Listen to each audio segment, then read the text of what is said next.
Welcome back to Travel Hacks. In this video, I'm going to show you how to roll up your jacket or coat super compact for travel.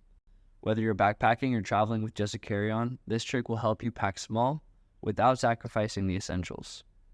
Start by laying out your coat on a flat surface. Zip it up all the way and try to smooth out the wrinkles. Fold the bottoms of your jacket into a little cuff about 3 to 4 inches tall depending on your coat size. Make sure it's even all the way around. Take the right side and sleeve and do a 1/3 fold just over the zipper. Fold the sleeve down to the bottom cuff and then fold it back in half towards the collar.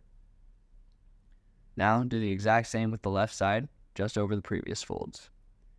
Try and keep everything lined up. This part is crucial to making this roll as good as possible.